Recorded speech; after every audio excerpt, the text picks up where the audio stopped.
Well, some of college football's best NFL prospects are working out in Mobile, Alabama this week ahead of the Senior Bowl, college football's premier all-star game, and it takes place on Saturday. This year's game features 4 Penn State Nittany Lions now that Jahan Dotson and Jaquan Brisker have officially backed out. And that's where I want to start with our guest, Tommy Lawlor. He's a Philadelphia Eagles blogger, and he's in Mobile. Tommy, first, thanks for coming on. How does not attending the Senior Bowl affect Brisker or Dotson, or does it at all? It takes away an opportunity for them to show themselves to the scouts, and you always obviously NFL teams, the more the information they have, the better decision they can make and the better evaluation they can make. But there's always the injury risk as well, and for a guy like Dotson, I don't know that it would have been a huge deal. Brisker maybe had a little bit more to prove. When you're a safety, if they can bring you down and look at you in a controlled environment and a kind of a bland scheme that can really see your talent receivers get the ball so often, you get to study them thoroughly just watching their game tape. But I think both those players are highly regarded by NFL teams, and they'll be drafted at fairly high. The 4 Nittany Lions playing in this all-star game: Arnold Ebiketie, Tariq Castro-Fields, Jesse Luketa, and Jordan Stout. Tommy, who has been the most impressive Nittany Lion so far? Well, I think you would say Tariq Castro-Fields maybe is the guy who helped himself the most. Cornerback is a challenging position. It's one of those situations where in college football, if you're a lockdown corner, the ball doesn't always come your way. He only had 3 career interceptions. A lot of times he didn't have a lot of passes coming his way. Here in Mobile, he got a chance to have the ball thrown at him and to go against NFL-type receivers and have scouts really focus on him. And he had a good, solid week, I think, and I think he helped himself. Yeah, and Tariq had a really nice play the other day in practice.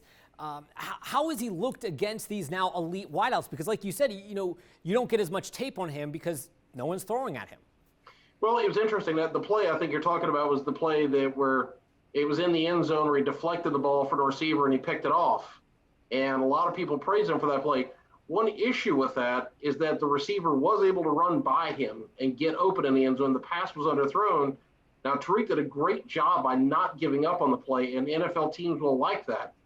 Just because you're beat, don't give up on it, play to the whistle. They will, however, have a little issue with the fact that the receiver ran by him. And that's my one concern with him is I don't see great speed, and that can be something that affects you really at corner. Other positions, we can talk about the 40-yard dash being a little overrated, but at corner, it really is important. But Tariq has had a good week, and you can see his skill set, his ability to really lock people down in man coverage, and he's a physical player, and all that stuff was very evident this week. We are talking with Tommy Lawlor, an Eagles blogger in Mobile for the Senior Bowl. You can read his work at eaglesblitz.com. That's Eagles with an I. Now, Mel Kiper has been very high on a guy like Arnold Ebiketie, even making him a first-round draft pick on his latest big board. But I noticed today that Kiper has him listed at outside linebacker. How do you see Ebiketie fitting in at the next level? Well, it's going to come down to every individual team. 4-3 teams most 4-3 teams are going to look at him as a defensive end because that's what he excels at, is rushing the passer. 3-4 teams, obviously, he's a very natural outside linebacker. There will be some 4-3 teams who possibly look at him as a linebacker because they don't like his size. He measured in at 6'2", 250 pounds. That's not a big defensive end, and some teams aren't going to care for that. But the fact that he's able to get to the quarterback on a regular basis, he does have 34-inch arms, and that's important for pass rushers. If you can get your hands into a blocker before he can get his hands on you, it allows you the ability to get by him inside or out and keep him from controlling you. So the long arms make up for the fact that he's only 6'2", 250. But he's an outstanding pass rusher, and he's had some good reps this week, and I think teams are going to look at him probably more as a second-round pick, but all it takes is one to like you, and I think first round, it is a possibility. Now, Jesse Luketa played linebacker and defensive end both for Penn State throughout his career. How is he being utilized this week in practices? He was an edge rusher in Mobile, and I was kind of curious to see if they were going to do some different things with him. And he, at Penn State, he's one of those guys that versatility is something that teams will value, but it kind of hurt him in the sense that he never became a star as a pass rusher. He never became a star as a linebacker. And so some team is going to like him for the fact he can do both things well and take a chance on him. I could see the New England Patriots loving a player like him who you can move around. And to me, as a 3-4 inside linebacker or as a 4-3 defensive end, he's got value in both spots. And, 6'2", 261 pounds, real physical player, a great motor. There's a lot to like about him. And so I think he's helped himself with a solid week, and teams are going to be impressed with him. He had drawn some comparisons to a guy like Micah Parsons heading into this season. Do you see any of those similarities?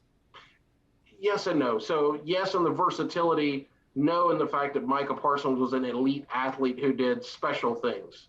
Jesse Luketa is a good athlete, but Micah Parsons was a kind of a freak athlete. And we saw he had an amazing rookie year, one of the best rookie years defensive players had in the NFL in decades.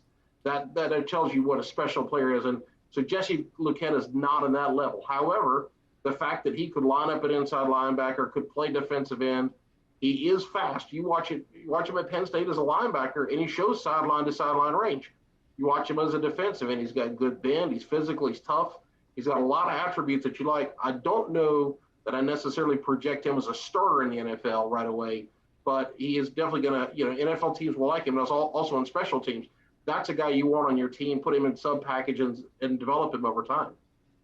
My final question is about Jordan Stout. Specialists seem to have a very different experience at these all-star games, I feel, because it isn't about matching up with the best of the best. We've already seen what they can do. So what is there to gain for the Nittany Lions punter? Well, they bring you down there and you work with NFL coaches, and when you talk about punting and kicking, there's nuances to that to go well beyond my knowledge because I'm not an expert in that stuff. And they start talking to you about, how many steps do you take before you punt? Where do you drop the ball? Do you drop it with the laces pointed a certain direction? They get into every little nuance you can imagine trying to gain an advantage because in the NFL, you're talking about the best of the best. And so Jordan, I thought, had a pretty good week. I'm not an expert on punting, but, I saw good distance. I saw good height.